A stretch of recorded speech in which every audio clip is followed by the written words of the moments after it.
Subscribe करें और bell दबाएं ताकि कोई खबर रह न जाए।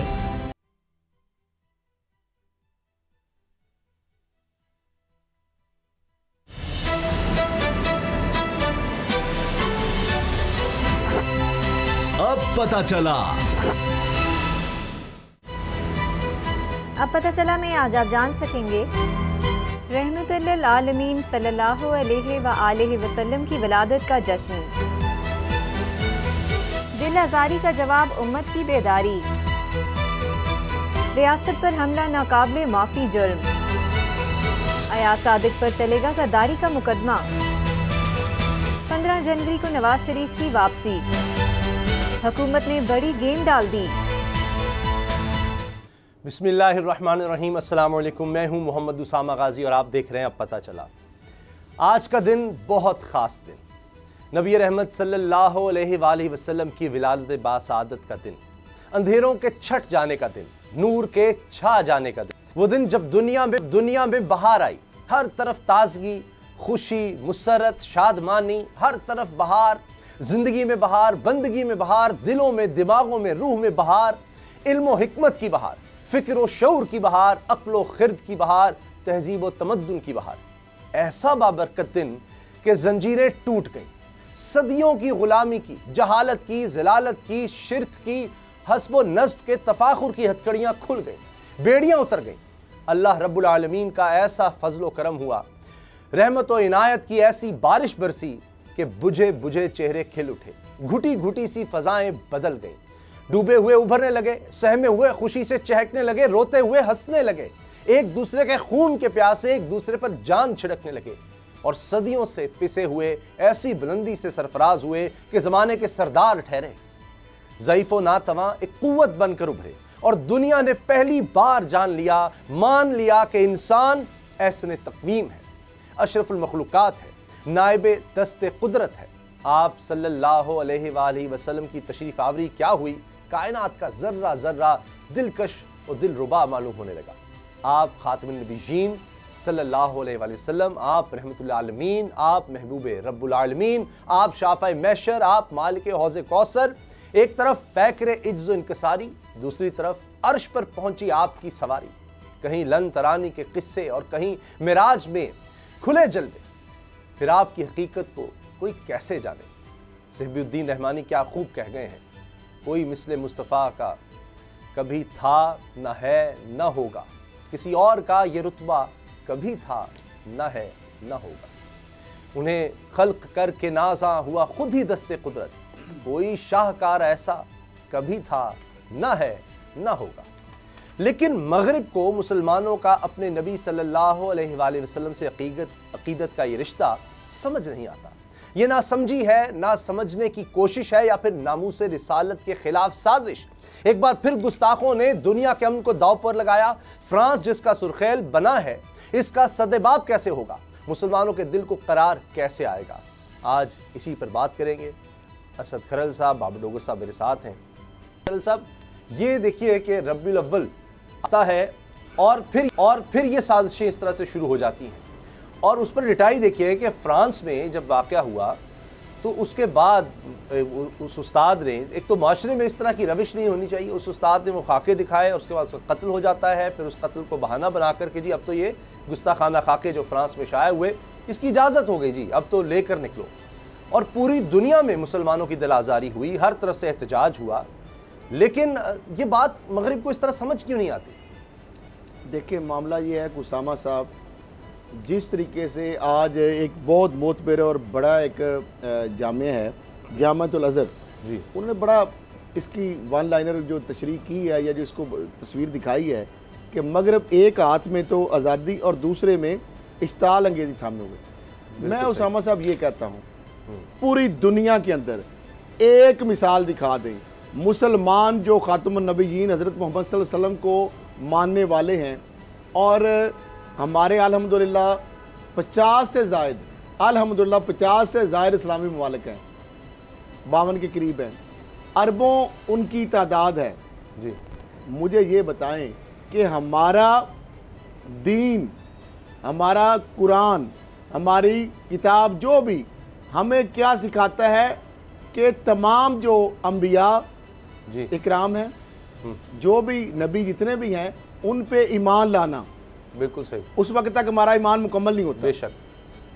ये कितने बदबख्त और बदकिस्मत हैं कि इनके तो अंबिया, ओ आप अपनी तुरायत पढ़ो बदबख्तो, उसके अंदर आपके जो नबी थे हजरत ईसा अलैहिस्सलाम, वो ख्वाहिश करते थे काश मैं मोहम्मद का उम्मती होता सल्लल्लाहु अलैहि वसल्लम।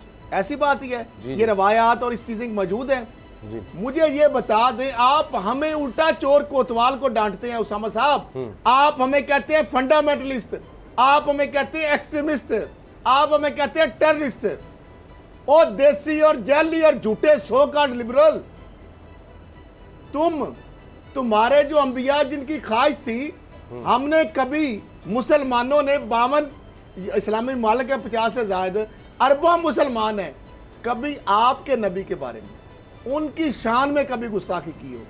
नहीं, हमारे तो जुर्म है, क्योंकि हमारे भी, हमारे लिए भी यकीनन, ईमान लाएंगे तभी मुसलमान होंगे, कभी तस्वर भी नहीं कर सकते, नहीं कर सकते, बिल्कुल। आप तो एक्सट्रीमिस्ट तो आप हो, मुतस्सब तो आप हो, फंडामेंटलिस्ट तो आप हो कि जो इवन के अपने अलावा अपने नबी का पैगाम जो है, आप तौरात की भी उसकी वायलेशन करते हो, अंजील की वायलेशन करते हो, जबूर की करते हो, कि उन नबियों आपके जो पैगंबरान हैं जिनकी ख्वाहिश थी कि काश हम हजरत मोहम्मद सल्लल्लाहु अलैहि वसल्लम के उम्मती होते, उस उम्मत में से होते, उनके बारे में आप गुस्ताखी करते हो। अच्छा, असद खैरल साहब कहते हो कि बिल्कुल तमाम मुसलमानों के जज्बात हैं, तमाम मुसलमानों के जज्बात हैं, और ये एक्सप्रेशन की हमें तो तमाम मज़ाहिब की कौन सी आजादी है, इज्जत करनी है, जो लोगों का अमन-ओ-अमान खतरे में डाल दे, पूरी दुनिया का अमन-ओ-अमान खतरे में डाल दे, जो लोगों को इस हद तक ले आए।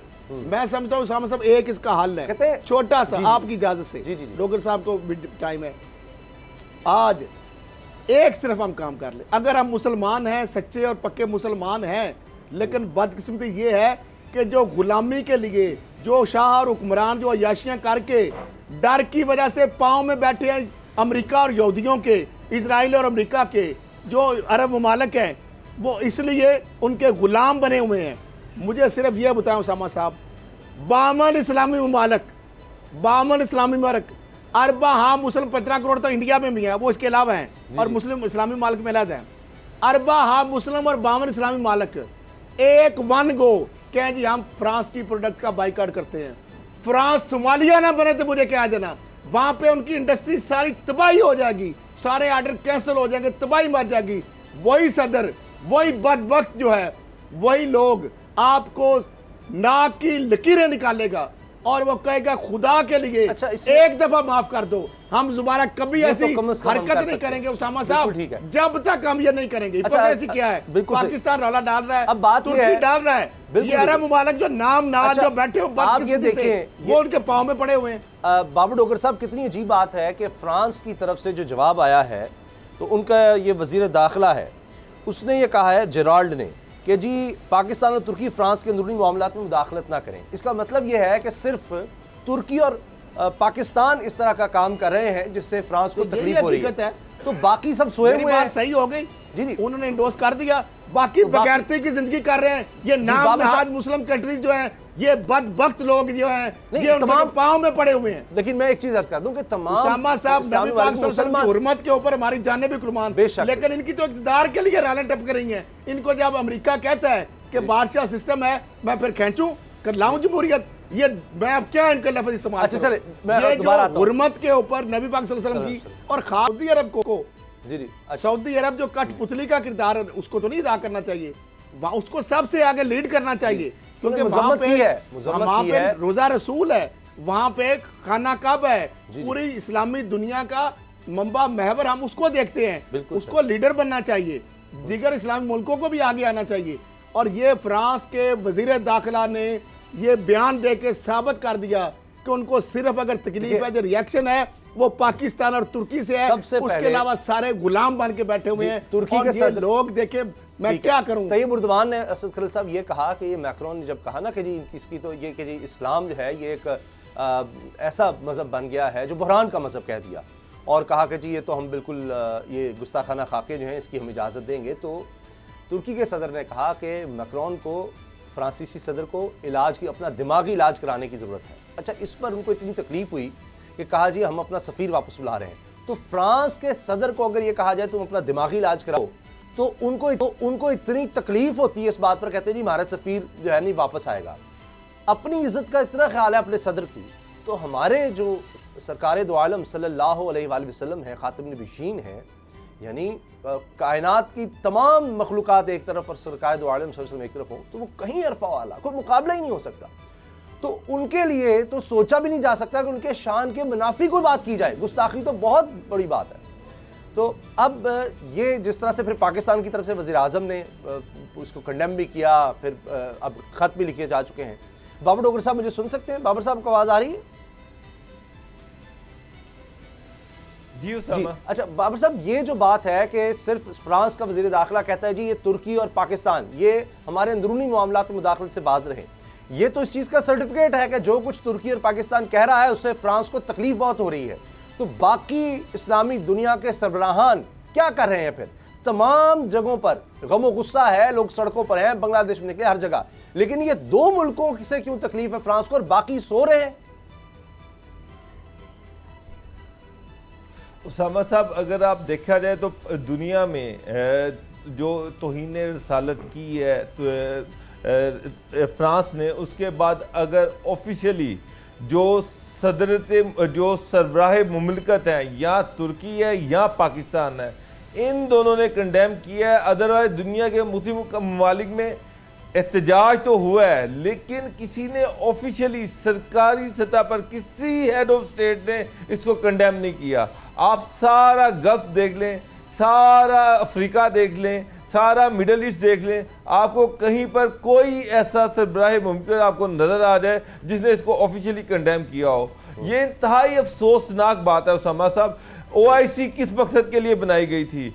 अगर ये इस इशू पर भी OIC की मीटिंग नहीं होनी, अगर इस इशू पर भी OIC ने इसको कंडेम नहीं करना, तो बेहतर है फिर उसको छोड़ दिया जाए, ख़त्म कर दिया जाए, क्योंकि OIC का इस्लामिक कंट्रीज की ऑर्गेनाइजेशन ऑफ इस्लामिक कंट्रीज, और इस्लाम वो कैसा इस्लाम है? हमारा तो इस्लाम उस वक्त तक कंप्लीट ही नहीं होता जब तक इश्क़ मोहम्मद ना हो सल्लल्लाहु अलैहि वसल्लम, इश्क़ नबी ना हो। तो ये कैसा ईमान है इनका, ये कैसा इनके इस्लाम से मोहब्बत है कि ये ऑफिशियली किसी बड़े फ्रांस को कंडेम नहीं कर सकते, OIC का इजलास नहीं बुला सकते।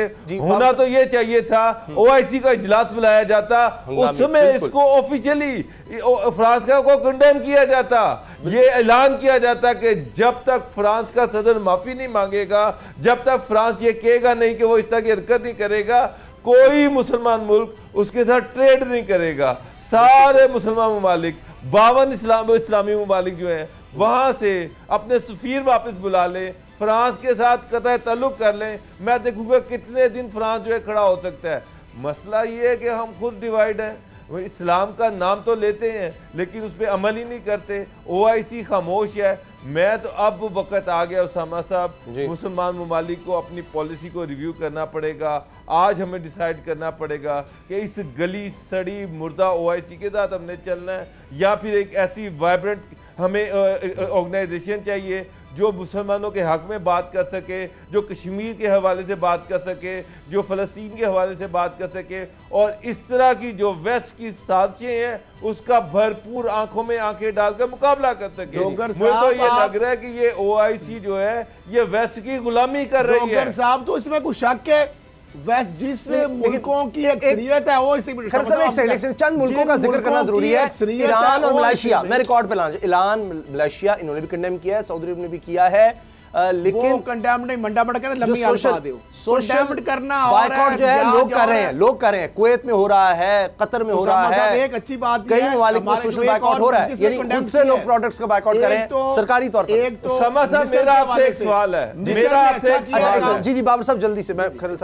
साहब उसामा साहब मेरा एक सवाल है, क्या एक मुसलमान के लिए इससे बड़ा कोई इशू हो सकता है? नहीं, हो ही नहीं सकता। इससे बड़ा कोई इशू हो सकता है? क्या ट्रेड इससे बड़ी है? क्या तिजारत इससे बड़ी है? एक मुसलमान के लिए इससे बड़ा कोई इशू नहीं हो सकता। अदरवाइज वो मुसलमान है ही नहीं है, अदरवाइज वो इस्लाम के दायरे में है ही नहीं है।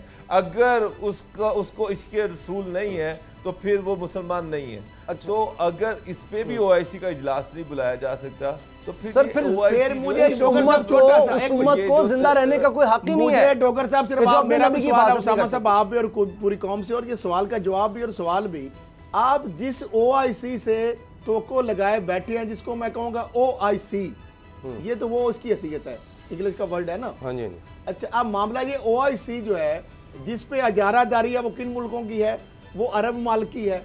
वो अरब मालिक आप कह रहे हैं वो गुलामी कर रही है, और जो उसके सरबराह या जो भी उसके मेंबर हैं वो तो गुलामी में बैठे हैं, वो तो पाँव में बैठे हैं इजराइल और उसके अमेरिका के, वो तो गुलामी और उनके तलबे चाटते हैं। क्यों? वहां पे वो अयाशियां कर रहे हैं, उनको मतलब को लान हुक्मरानियां मिली हुई हैं, जमहूरियत की वो उनको देता है धमकी अमेरिका और इजराइल, और वो पाँव पड़ जाते हैं। उनको इसके रसूल से बजाय वो मुर्तद है, मैं कहूंगा, जो इसके रसूल की बजाय अपने जाती इक़्तिदार के लिए इस मामले के अंदर वो सामने नहीं आ रहे। उसामा साहब, क्या मैं ये गलत कह रहा हूँ? हमारा ईमान का हिस्सा नहीं है ये कि वो जो किरदार अदा कर रहे हैं और वहां पे आजादियां नहीं है, वहां मीडिया नहीं आजाद, वहां प्रिंट और इलेक्ट्रॉनिक, वहां पे आप जुलूस नहीं निकाल सकते, वहां पे तो बादशाहते हैं।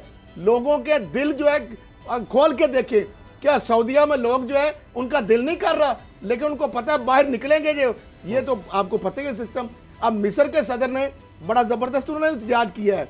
जी। उन्होंने कहा, अब्दुल फतेह अल सीसी ने कहा है कि हम शिकवा या गाली तो नहीं देना चाहते, सिर्फ हमारे खिलाफ मुसलमानों यानी इश्ताल अंगेजी रोकी जाए, नबी करीम सल्लल्लाहु अलैहि वसल्लम की मोहब्बत और तज़ीम पर मुसलमान के ईमान का अटोट है। मामला ये है कि चले मामला सिर्फ ये है डॉक्टर साहब जो आपने बात की है, 52 ममालिक इस्लामी अगर आपने सफारती तलकात उनसे मुनक़ता कर लें, अच्छा, उनकी प्रोडक्ट का बाइकाट कर दें, लेकिन मसला ये है वो क्यों करेंगे? कुवैत वाले क्यों करेंगे?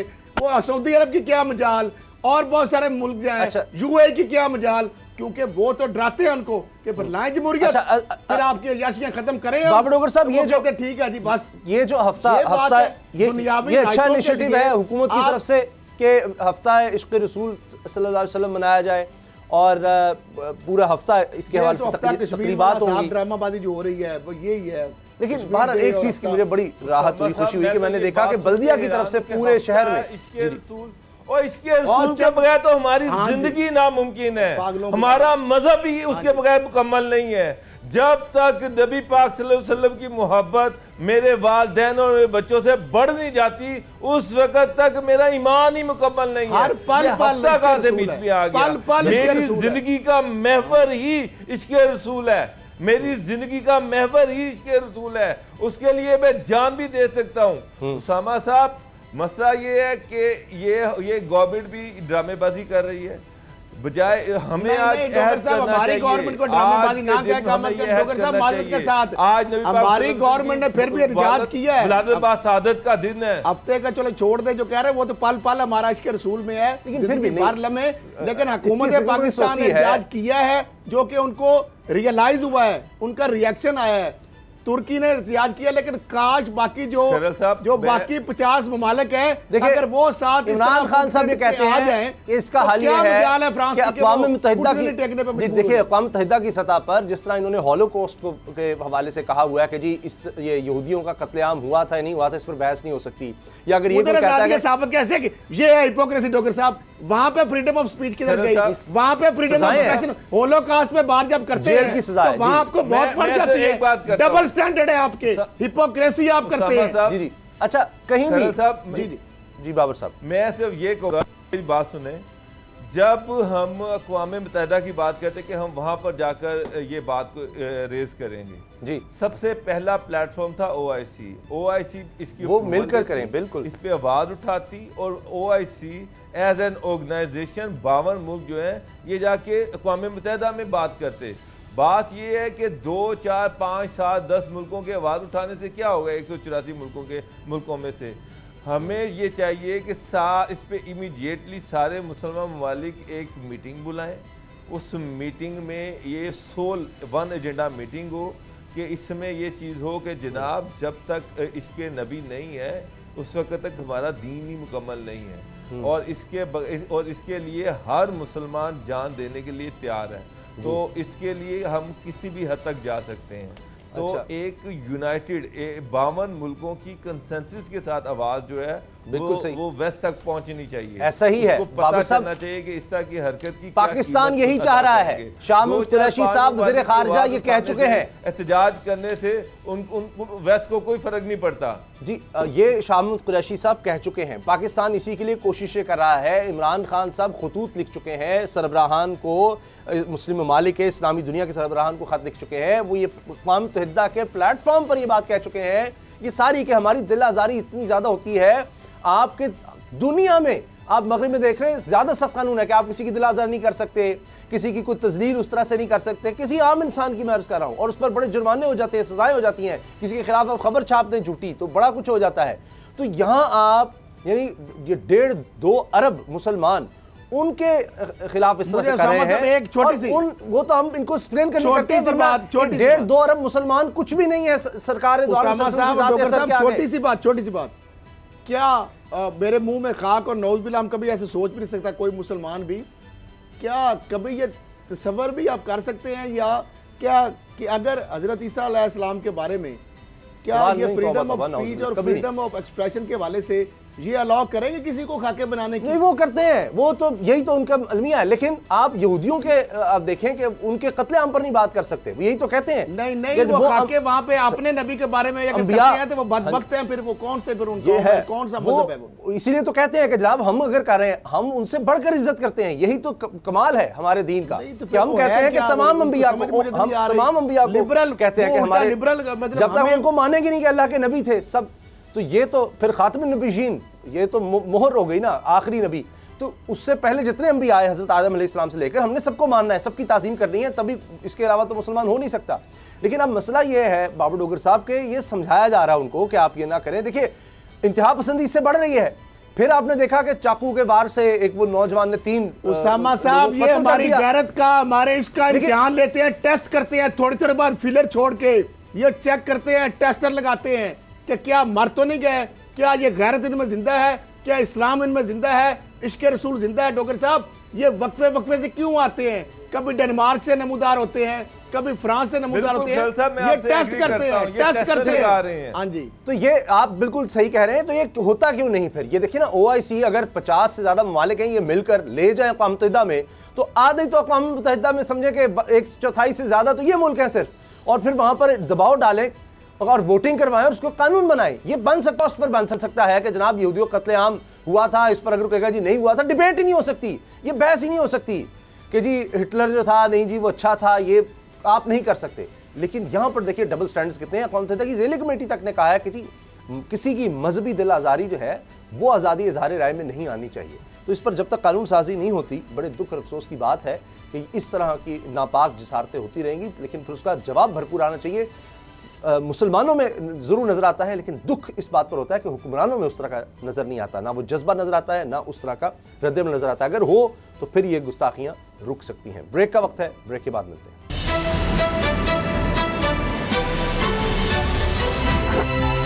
अब पता चला याद सादिक साहब वाला मामला ख़त्म नहीं हो रहा और उनसे कहा गया कि जिस पर माफ़ी मांगे, अभी तक कोई ऐसा उनका बयान नहीं है। वज़ाहती बयान के बाद मामला रुका हुआ है और मुकदमा दर्ज करने की दरख्वास्त भी जा चुकी है एक शहरी की तरफ से, और वो कहता है कि जी मैंने इनकी प्रोग्राम में किसी में देखा ये तकरीर कर रहे थे पार्लियामेंट में, और उसमें ये हमें बुज़दिल ज़ाहिर करने की कोशिश कर रहे थे और भारत के हवाले से ऐसे जैसे उन्होंने कोई बड़ा कमाल कर दिया है।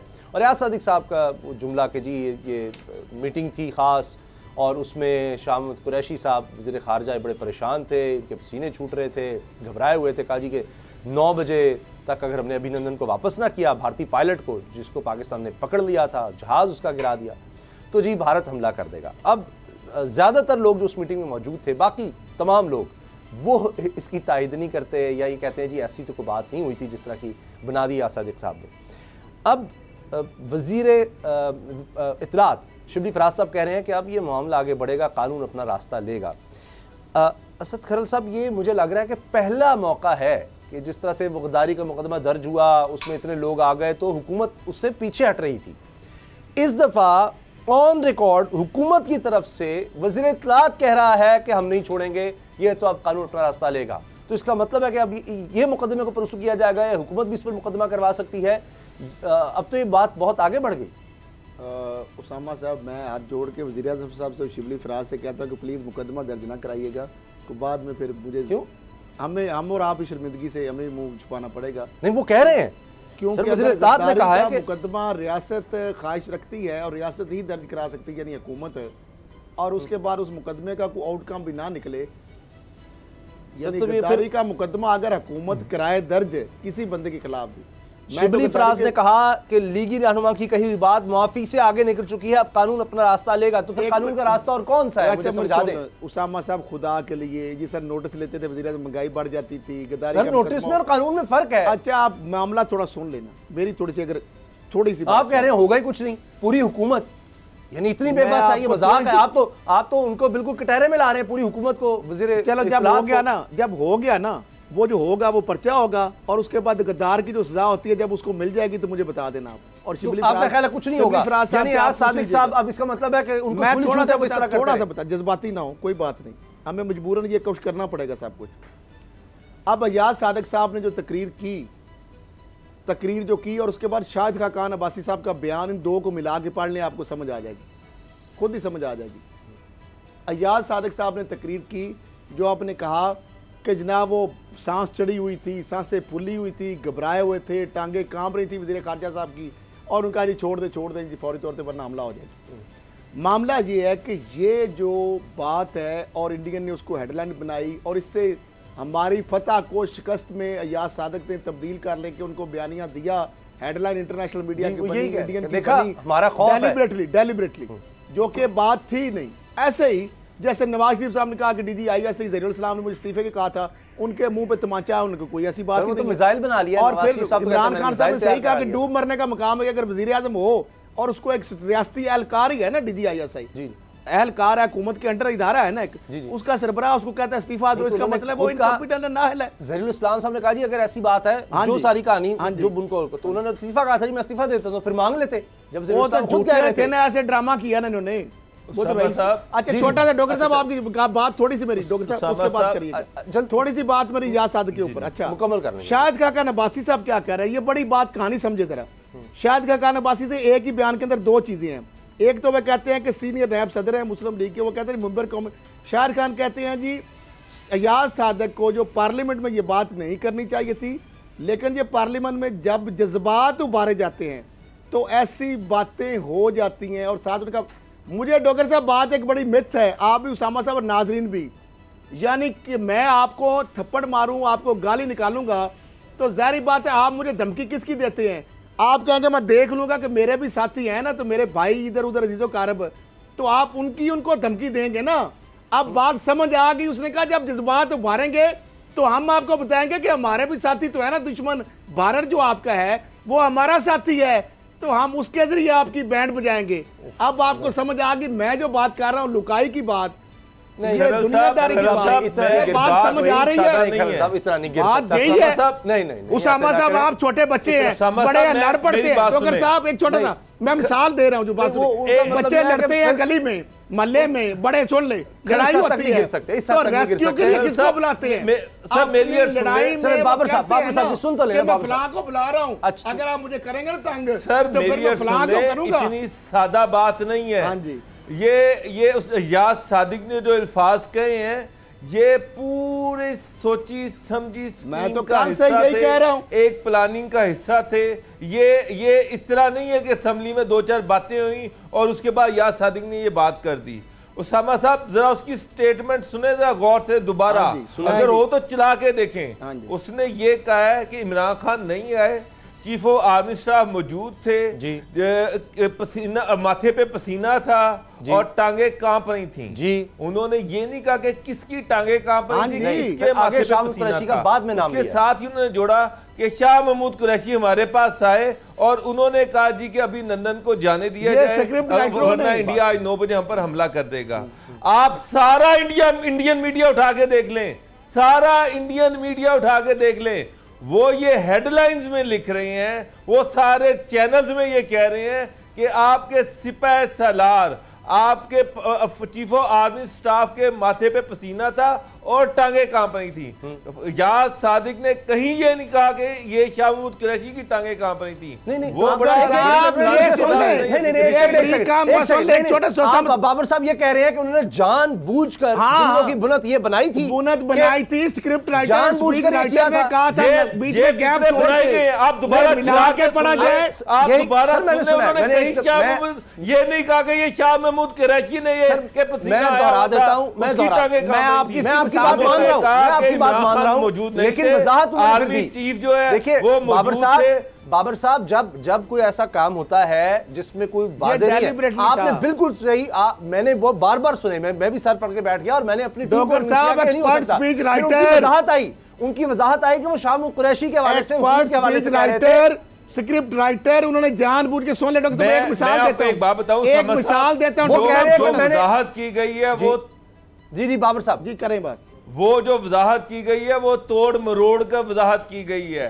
असल टारगेट इसमें जनरल कमर बाजवा थे, पूरी प्लानिंग के साथ ये वर्ड कहे गए, वरना ये कहते कि शाह फिर तो फिर कानूनी कार्रवाई होनी चाहिए ना बाबर साहब, फिर क्या हम ऐसे छोड़ दें? नहीं कहा, तरजीब में भी ये नहीं कहा। डोगर साहब सुन ले बात एक और, ये ऐसी बात है, मैं छोटी सी एक मिसाल देता हूं। ऐसे ही थाने में बंदा गया ना, उसने कहा इसको किसने पकड़ा है, उसने बात और अंदाज से, अब यही बात मैं फिक्रा इलादा और इकट्ठा करके बोल रहा हूं।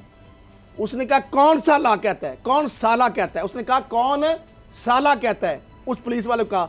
वो एकदम इश्ताल में आ गया कि मुझे आप क्या कह रहे हैं। उसने कहा मैंने, आपने सुना गलत है। उसने कहा मैंने, आपने कहा कौन साला, साला बरदर ला या नहीं, उसने कहा कौन साला कहता है। उसने कहा जी आपने मुझे गाली मतलब कर रहे हैं। उसने कहा मैंने कहा है कौन सा ला कहता है। अच्छा। अब ये समझे ये बरीक काम हुआ डॉक्टर साहब, उन्होंने काम जो डालना था डाल लिया। ये लाके साबके और गैप और मिला के पढ़ना, ये ड्रामा पूरा किया गया। एक और बात वाज़ेह कर दें, क्या ये लंदन से जुमले भेजे गए थे? ये सारा और किधर से? इंडिया से आए थे, वहां से वाया वाया होके आए थे। मैं आपको 100% आपको एक और बात बताऊं, जब वो ये स्टेटमेंट दे रहे थे उनके हाथ में कागज था, मेरा बात लिखा हुआ था। मुशाहिद अली खान को जो कागज दिया था वो उन्होंने डॉक्टर साहब, मुझे एक बात बताएं, इश्तिहार अंगेजी किसी और चीज पर, अगर आपको चोर और डाकू कहा जाए तो उसका जवाब जो है कि आप आर्मी चीफ को रगड़ा लगाना शुरू कर दें। तो सर फिर क्या होगा? सियासत का जवाब सियासत है। ये क्या मतलब है कि आपने डॉक्टर साहब कल मैंने जो बात की, वो जो इतनी बड़ी अचीवमेंट थी उसको आपने शिकस्त में बदल के रख दिया। अच्छा आप डॉक्टर साहब बड़ी अहम बात आपने कहा, वो कार्ड और पर्ची से पढ़ रहे थे।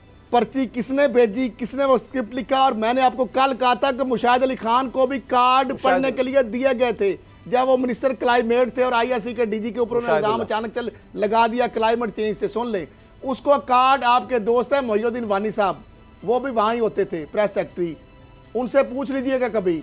मरियम साहबा भी वहां ही होती थी। एहसन इकबाल साहब को फोन किसने किया था और उनको किसने कहा था मुशाहिद अली खान को वहां से कार्ड ले लें, वहां से फोन पे समझ लें, वो कार्ड उसके हाथ में किसने पकड़ाए थे और वो भी कार्ड से ही पढ़ रहे थे, ये भी पर्ची और कार्ड से ही पढ़ रहे थे। ये पर्चियां और कार्ड कौन बनाता है, डान लीक्स कौन छुपवाता है, लगवाता है, ये वजह है, बाद में मुकरता है। मामला डॉक्टर साहब ये है तो कहते हैं ना यही वजह है। नहीं एक सेकंड बाबर साहब, तो फिर ये वजह है कि ना मरियम साहिबा, सबको ना नवाज शरीफ साहब, ना कोई और जो वो पार्लियामानी पार्टी के इजलास में भी थे इस वाक़े से पहले, उसमें से कोई इसको कंडेम नहीं कर रहा, कोई इसको ये नहीं कह रहा जी इससे हमारा कोई ताल्लुक नहीं है, याद सादिक इस पर माफी मांगे, ये गलत है। ये सारी वजह है कि अच्छा मतलब इस पे एक और चीज सॉरी मैं आपको काट रहा हूं, एक और चीज जो चीजें जो है ना वो लॉ के मुताबिक होनी चाहिए।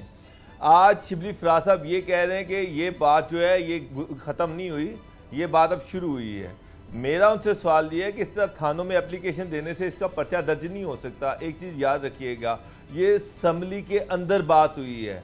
अगर गवर्नमेंट वाकई सिंसेरिटी के साथ एक्शन लेना चाहती है, जो कि मेरा ख्याल है कि 100% होना चाहिए, तो फिर अयाज सादिक के खिलाफ असम्बली के अंदर एक करारदाद पेश होनी चाहिए, उस करारदाद को पास होना चाहिए। उसके बाद स्पीकर असेंबली जो है उसका एक रेफरेंस बनाकर इलेक्शन कमीशन को रूलिंग नहीं सर, इलेक्शन कमीशन को भी दे, इलेक्शन कमीशन को भी दे दें, थाने में पर्चा नहीं दर्ज हो सकता, इलेक्शन कमीशन को भी पॉइंट है बिल्कुल खिलाफ कार्रवाई कानूनी कार्रवाई से इस्तिस्ना होता है जी पार्लियामेंट में बात। साथ ही फेडरल जो इंटीरियर मिनिस्ट्री है वो मुद्दई बने ब्रेक के बाद कि अगर जो बातें आप कह रहे हैं कि लंदन से सारी डोरें हिलाई जा रही हैं, सारा कुछ लंदन से किया जा रहा है, तो जो शख्स लंदन में बैठा है उसकी वापसी के लिए अब दूसरा मरहला शुरू हो गया है खतूत के बाद। ये दूसरा मरहला क्या है और 15 जनवरी से कितना पहले नवाज शरीफ पाकिस्तान में होंगे, ब्रेक के बाद बात।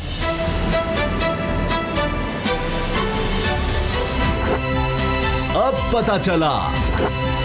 मियां नवाज शरीफ साहब की वापसी के हवाले से फिर बयानात सामने आ रहे हैं, खबरें गर्म हैं। फवाद चौधरी साहब ने भी कह दिया है कि पहला मरहला था खतूत लिखने का, अब दूसरा मरहला शुरू हो चुका है। इमरान खान साहब यहाँ कह चुके हैं कि उनको बरतानिया जाना पड़ा और बरतानवी वज़ीर-ए-आज़म से बात करनी पड़ी तो भी करेंगे, और फिर ये भी कि एक्स्ट्राडिशन नहीं, क्योंकि वो बहुत लंबा मामला है मुल्ज़िमान की हवालगी का, हम डिपोर्ट करने का कहेंगे कि बदर कर दिया जाए बरतानिया से नवाज शरीफ को। अब ये लग रहा है कि कोई तो वजह है कि बार बार ये स्टेटमेंट आ रही है, और फवाद चौधरी साहब ने भी कह दिया कि लगता है कि इमरान खान साहब को जाना पड़ेगा। तो असद खरल साहब, ये तो पूरी हुकूमत इस वक्त लग गई है नवाज शरीफ की वापसी के लिए, और बड़े एतमाद के साथ ये बात कही जा रही है, और शायद इस तरह के बयान जो याद सादिक साहब कह रहे हैं, ये वो फ्रस्ट्रेशन भी हो सकती है कि ये इतना जा रहे हैं, उनको भी खौफ है कि नवाज शरीफ को वापस लाने के लिए अगर ये जाते हैं तो फिर हम क्या करेंगे, तो फिर इसलिए भी ये फ्रस्ट्रेशन में भी इस तरह जोर लगाया जा रहा है, इस तरह के बयान दिए जा रहे हैं कि जी वो आए, इस्टेब्लिशमेंट इन्वॉल्व हो और वो रोके हुकूमत को कि ना करो इस तरह की बात। ये देखो ये किस तरह के बयान आ रहे हैं, कोई बीच में आके कोई बीच बचाव कराए। वजह ये नहीं है। अच्छा, अब नवाज शरीफ नहीं आएंगे पाकिस्तान।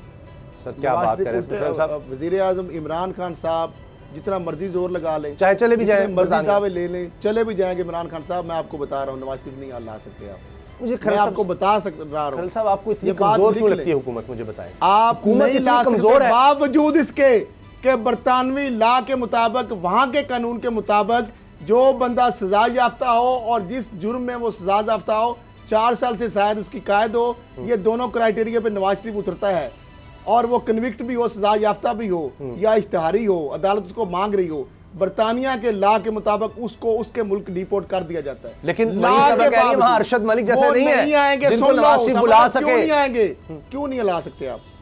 स्क्रिप्ट राइटरों ने उनको ये कहा है, जो अमेरिका में बैठे हुसैन कानी टाइप लोग, जो अमेरिकन लॉबी, जो इंडियन लॉबी है, उन्होंने कहा है कि अगर आप हमारे पपेट के तौर पर हमारी लाइन पे काम करेंगे तो जिस तरह हमने अल्ताफ हुसैन को बचाया था हर किस्म की आफात से, आपको भी बचा लेंगे। नवाज शरीफ साहब ने उनको कहा कि ठीक है, ये मैं जो बात कर रहा हूँ आपको प्रूव मैं जगह जगह पे करूंगा। डॉट और क्यों सीरियल अलमीडा कौन था, सीरियल अलमीडा की डीपियां और सारी कहानियां बनी। अल्ताफ हुसैन शहरी है। अच्छा छोड़ दे अल्ताफ हुसैन की बात छोड़ दें, ये हुसैन कानी भी उधर बैठा हुआ बदमाश बन के वो धमकियां लगाता है कि बुलाओ मुझे सुप्रीम कोर्ट को, हुकूमत पाकिस्तान को, वो नहीं कह रहा। अगली बात आ जाए, अभी अली इमरान एक कराची के अंदर वाकया होता है, उसकी डीपी मरियम साहबा ने लगा दी जी, ठीक है सर, वहां पे इदारों के लापता अफराद जो है वो तो दहशतगर्द निकले, उनकी भी डीपी लगाई हुई थी। छोड़े, कहानियां बड़ी लंबी हैं। अच्छा। दूर तक बात। एजाज सादक साहब जो है ये किधर है आपको पता है इस वक्त कहाँ है? क्या ड्रामे है, क्या पुरस्कार, क्या तमाशे चल रहे हैं? ठीक है, लोगों को क्या बेवकूफ बनाया जा रहा है? घर पर होंगे, क्या कुछ भी नहीं हुआ? कहीं भी नहीं है, कोई थाने में उनको बांधनी किसी ने किया, कुछ नहीं है। सर अभी तो पर्चा दर्ज हुआ, उन्होंने लीगल पर्चा नहीं, पर्चा दर्ज, वो डॉक्टर साहब वाली बात है, पर्चा तो बनता समझ नहीं आती। देखें, जब गद्दारी की आप बात करेंगे ना तो वो रियासत के खिलाफ होती है। उसके लिए पाकिस्तान का जो लॉ ऑफ द लैंड है उसके मुताबिक सिर्फ वफाकी हुकूमत जो है उसका किसी को भी जो उसका नॉमिनेटेड नुमाइंदा। अच्छा, आपको लगता है कि कुछ पहले नवाज शरीफ वापस नहीं आए? Appointed by nominated by assembly के लॉ पढ़े। हां जी, तो असेंबली वाली बात वो भी है, पार्लियामेंट वाली आपकी के लॉ पढ़े, असेंबली के अंदर कही हुई किसी बात का कोर्ट भी समझ आ गई, वो भी है, वो भी उसको कोर्ट भी नोटिस नहीं ले सकती, पर्चा का दर्ज होना है। हां, उसका तरीका ये है, हुकूमत वक्त जो है उसके खिलाफ एक करारदाद लेके आए और स्पीकर उसका रेफरेंस भेजे। बिल्कुल बिल्कुल, ये तो ये जो तरीकाकार है वो तो ये है। लेकिन रेफरेंस डॉक्टर साहब 2 जाएंगे, एक रेफरेंस जाएगा उनका डिस्क्वालिफिकेशन के लिए क्योंकि ये जुर्म उन्होंने किया, मुझे नवाज शरीफ का बताएं, और दूसरा जाएगा क्रिमिनल केस के इंदराज के लिए। वो इंटीरियर मिनिस्ट्री के सेक्रेटरी या किसी को भी नॉमिनेट करेंगे पर्चा दर्ज कराने के लिए, उसके लिए स्पेशल प्रोसिक्यूटर दिया जाएगा। स्पीकर भेजेगा ना, हाँ, वो बिल्कुल अपने तौर पे नहीं ये कर बिल्कुल सकेगा, प्रोसीजर यही है। स्पीकर भेजेगा। ठीक है बाबर साहब, आप मर्जी के खिलाफ शहरी असेंबली के अंदर किसी प्रोसीडिंग में किसी चीज पे बिल्कुल ठीक है, इस्तिस्ना हासिल है उसको, बिल्कुल आप ठीक है कोर्ट में, लेकिन ये शहरी की दरखास्त तमाशा लगाएंगे फिर आप तो तमाशा ही बनेगा। लेकिन बाबर डॉक्टर साहब तमाशा बन जाएगा। नवाज शरीफ भी को तो वापस ला रहे हैं ना 15 जनवरी से बहुत पहले। फवाद चौधरी के अल्फाज हैं 15 जनवरी तो बड़ी दूर है। उसामा साहब, नवाज शरीफ अब इनसे वापस नहीं आते। एक चीज आपको मैं यकीन से बता दूं, उनके पूरे ताने बाने मिले हुए हैं अमेरिकन एस्टेब्लिशमेंट के साथ।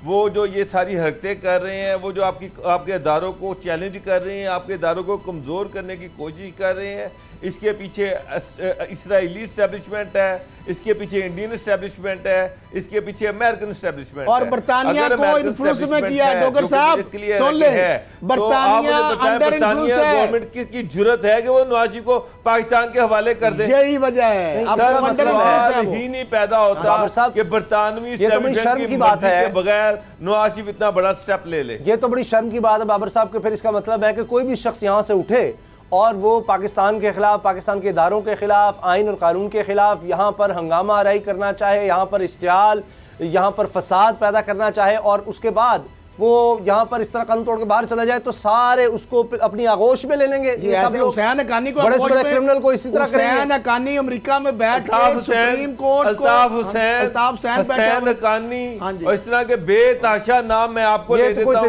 जो बाहर जाकर पाकिस्तान, फौज पाकिस्तान के खिलाफ बकवास कर रही हैं, उसके खिलाफ प्रोपेगेंडा कर रही हैं, उसके खिलाफ लॉबिंग कर रही हैं। बेताशा करैक्टर हैं जिनको दुनिया की मुख्तलिफ जो एस्टेब्लिशमेंट्स हैं वो उनको प्रोटेक्ट कर रही हैं।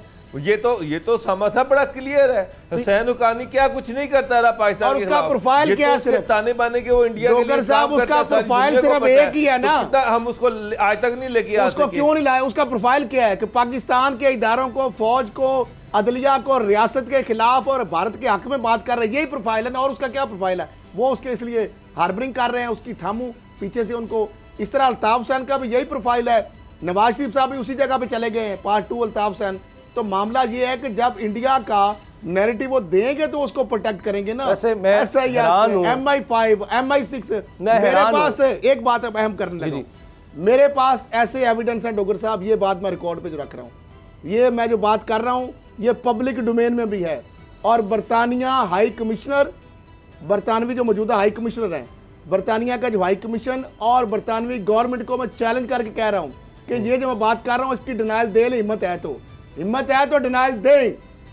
आपके लोग, आपके एम्बेसडर, आपके डिप्लोमेट्स जो दिल्ली में या जो पाकिस्तान में या जो अंडर कवर है, जो MI5, MI6, SIS, वो भारत के पपेट के तौर पे किरदार अदा करते हैं। मेरे पास प्रूफ है। और आप पाकिस्तान के ऊपर ऐसी ऐसी चीजों के हवाले से प्रेशर वो डलवाते हैं थ्रू बरतानिया, भारत। और इसके मेरे पास सबूत भी है, ये चीजें पब्लिक डोमेन में भी है। और अगर ये मेरी बात गलत है तो भारतीय हाई कमीशन, भारतीय गवर्नमेंट इसका जवाब दे। और ये चीजें मैंने एक्सप्रेस ट्रिब्यून में छापी हुई है लीड स्टोरी के तौर पर कि कवर डिप्लोमेसी एट इंडियन। एक चीज मुझे बताएं कि आप ये मुझे एक बात बताएं।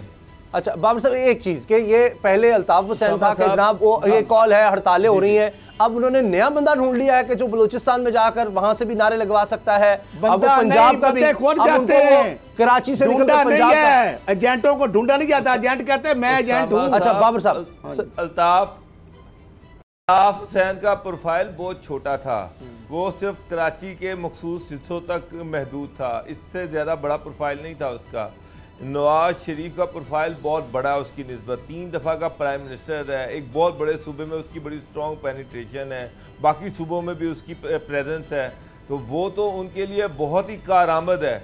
मेरा सवाल ये है कि उस के पंजाब जब नवाज शरीफ यहाँ से जा रहा था, हुकूमत को नहीं पता था किसके ताने बाने कहाँ पर मिले हुए हैं, ये उसके हाथों में किस तरह से मामू बन गई, ये किस तरह से बेवकूफ़ बन गई। इन्होंने कोई कमीशन बनाया जो ये देख सके कि वो कौन से लोग थे जिन्होंने नवाज शरीफ को यहाँ से बाहर जाने में गलत बयानी से काम लिया, सारी गवर्नमेंट को मामू बनाया और उसके बाद ये इनके हाथों से निकलता हुआ बाहर चला गया। सारा मसला तो यही था ना, अगर यहाँ पर रहता, कैद में रहता तो चुप रहता। आपने तो खुद उसको ये प्लेटफॉर्म फराहम कर दिया, यहाँ से आपने लंदन भेजा और लंदन में जाकर उसको और मैंने डोगर साहब यही उस वक्त आप खुद खामोश था। उसामा साहब आप गवाह हैं, डोगर साहब आप गवाह हैं, नाजरीन जो हमारे फैन हैं दुनिया भर में अल्हम्दुलिल्लाह हमें फीडबैक भी आता है, पूरी दुनिया में ओवरसीज पाकिस्तान बहुत ज़्यादा बोल भी देखते हैं, हमारा प्रोग्राम भी फीडबैक भी देते हैं, वो बार बार हमें रिमाइंड कराते हैं चीज़ें। मैं बार बार ये कहता रहा, आपके भी शायद इस तरह के थे रिजर्वेशन उसामा साहब के भी, कि ये बाहर जब चला जाएगा तो ये काबू में नहीं आएगा। ये तो यहाँ पे नहीं मान, यहाँ पे व्हाट्सएप सिग्नल चल रहे हैं तो वहां पे तो आपसे मुलाकातें हो। आपने तो बात ही खत्म कर दी कि कर ले, अब नहीं आएगा, लेकिन मैं फिर भी ये उम्मीद रखता हूं चले उम्मीद पे दुनिया कायम है, हम भी मायूस नहीं है। हाँ जी, 15 जनवरी से पहले ये जनवरी बड़ा अहम हो चुका है। प्रोग्राम देखने का बहुत बहुत शुक्रिया, दुआ में याद रखिएगा, इजाजत दीजिए, अल्लाह हाफिज।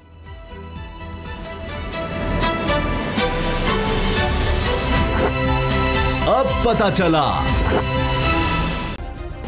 सब्सक्राइब करें और बेल दबाएं ताकि कोई खबर रह न जाए।